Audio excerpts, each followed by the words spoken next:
My name is Deb Galati and I'm the residential director. My name is Sandra Krebs and I'm residence manager. What I do is I have 2 domestic violence shelters. I have 1 transitional program for girls 16 to 21 years old, and then I have Willow Commons, that is our transitional program for our domestic violence victims. So I cover all that as director and try to make sure that things run smoothly. Yep, we do rental assistance, so we have to figure out what their portion of the rent will be. As a program, we pay a portion of their rent. So we help them get back on their feet, basically, so by paying a portion of their rent, they're able to maybe pay off a Niagara Mohawk bill or pay off a credit card or whatever debt they may have gone into.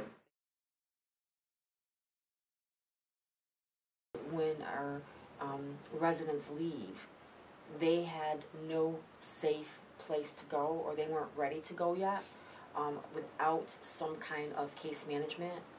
Because you have to remember, when they came into our shelter, they came from an abusive situation. When they stayed at our shelter, they had a structure. And then all of a sudden now, when they leave shelter, they're out on their own. And the systems can be very intimidating. They gave us 15 units. That's what they tell us, it's 15 units, and it's like some single rooms, some handicapped, some with 3 bedrooms because we have larger families, some with 2 bedrooms. We have a facility that's right across the street from the Y that has 7 units in it. Then we also have what they call scattered sites, where if somebody wants to go off-site, we would look at the apartment and make sure it was lead-free, safe, do an inspection of it, and then they can move into that, and we would help them furnish that. They didn't have to be on site.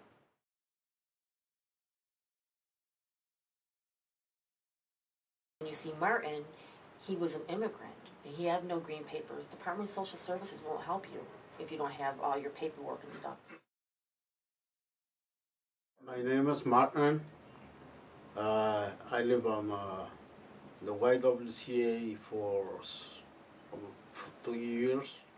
And the program set me here since I'm basically the only male with kids who was pretty much on the street. I feel that this program, the YWCA, and all the people who works on the YWCA, they are professionals. It wasn't for them, I probably by now I will have my kids with me. I came here, I don't have any status, legal status. The YWCA started helping me with the green card. I'm legally here. It's something that I, thanks to the Y and to Miss Deb.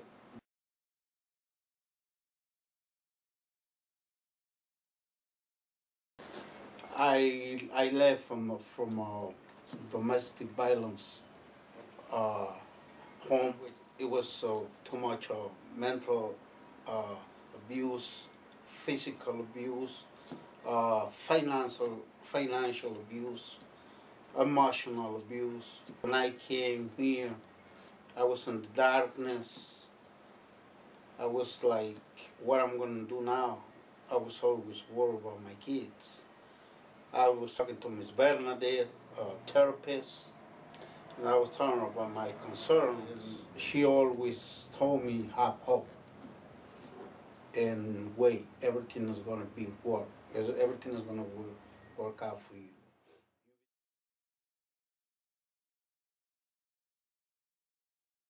Hey, I'm Bernadette McDaniel and I am the social worker here at Willow Commons, Transitional Housing Programme.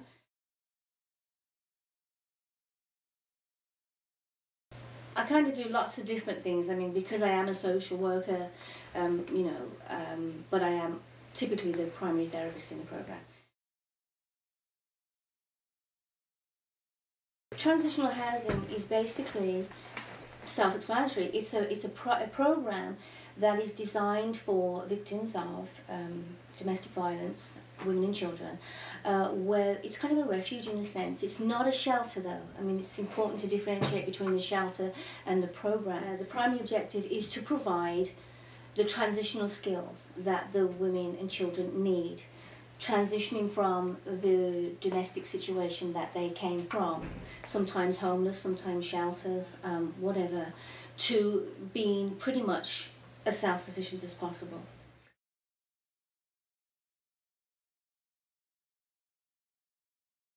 For the 2 years they have a case manager who will work with things such as life skills. We talk about maybe women come into the programme who don't even have a GED. Medicaid sometimes will often be addressed to schools for the children, any special needs that the children may have in school, or diagnoses or assessments that the children may need. We help facilitate all of those services. This is an example of a 4-year-old. In one of my groups he made a plane, and in this plane is all of us. In every window there's a little head. That's us in the group. Wow. I don't know if I'm flying a plane, but I'm somewhere there. So I said, where are we going? This is a 4-year-old. I said, where's this plane going? And he said, we're going to fast track. Right? I said, what? I said, fast track? I said, listen honey, if we're going on a plane, we're going somewhere nice. I said, how about we're going to Disney World? And his little face lit up. It's like, we can go to Disney World. I said, this plane's taking us anywhere, honey. We can go anywhere we want. If you think about these kids, and I'm not being judgmental when I say this, I always let you know this, their worlds are so, it's what would be the word to use? It's like, it's so confined. It's like, it's fast track, I'm going on a trip, let's go to fast track. And then you open a door of all these possibilities, of all these, the little map I have, I teach them even about America, even about this country, there are places that they can go to. And so who knows, But yeah, that was I still have the little plane, and we're all on the plane. Yeah.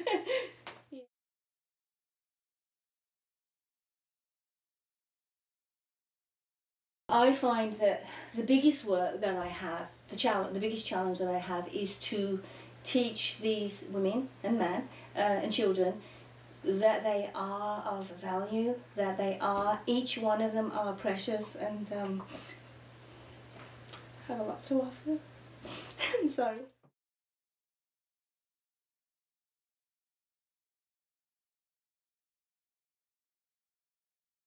My name is Deanna Marsh, and I came into the program actually technically August 1st is when I came into the program. I called the hotline. It was a year ago in March. I was at my wit's end with my marriage, with my life, with the whole situation. But at that time, I'm gonna get a little emotional.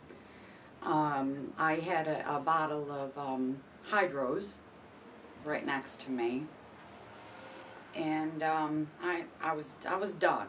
I was done. I was in a marriage where my husband was very controlling. Somebody had told me about the program here, and I was afraid to call because I was afraid I had a misconception. I thought that if I called that they would come in and arrest my husband and, you know, that would cause more trouble. And I had spent so many years trying to hide it. The clincher was I had the flu, and I had been up in my bedroom for 3 days. And I asked him to go get me some ginger ale.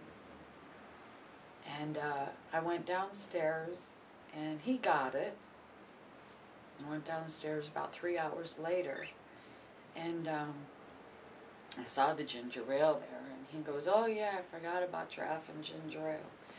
I was gonna bring it to you during halftime." And I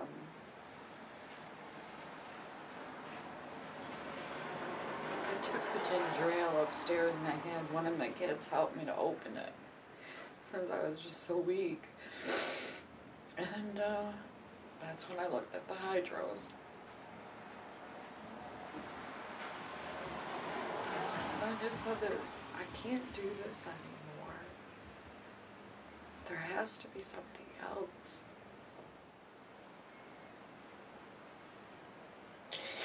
And then I called Sandy.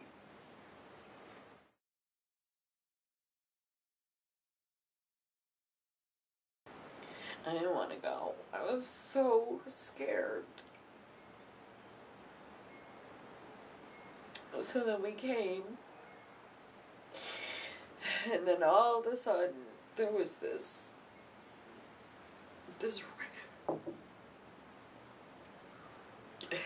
excuse me, this rainbow of hope.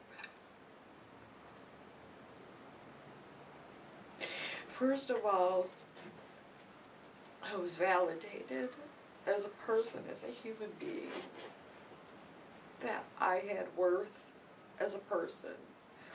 And all of a sudden, all these things started unfolding, and I would say to Sandy, "But I don't have any money. I can't get anything from them."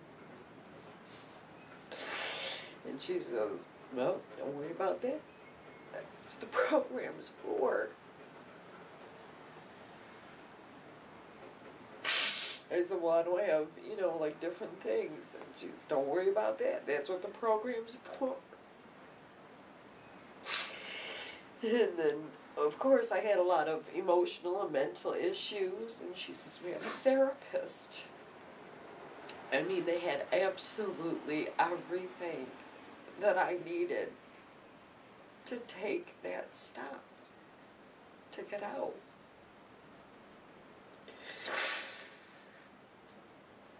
And it gave me hope. It gave me hope.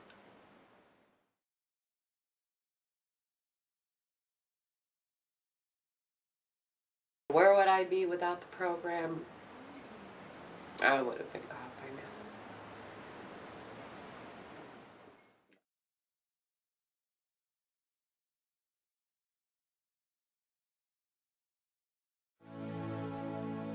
We're born with two hands. Do we need both? Sometimes we find ourselves looking around for an extra. Other times we are called upon to give up our free one. It's good to know there are people out there whose daily routine is setting aside their extra hand for those who need it most. If you ever need help, don't be afraid to ask. There will always be someone out there willing to help.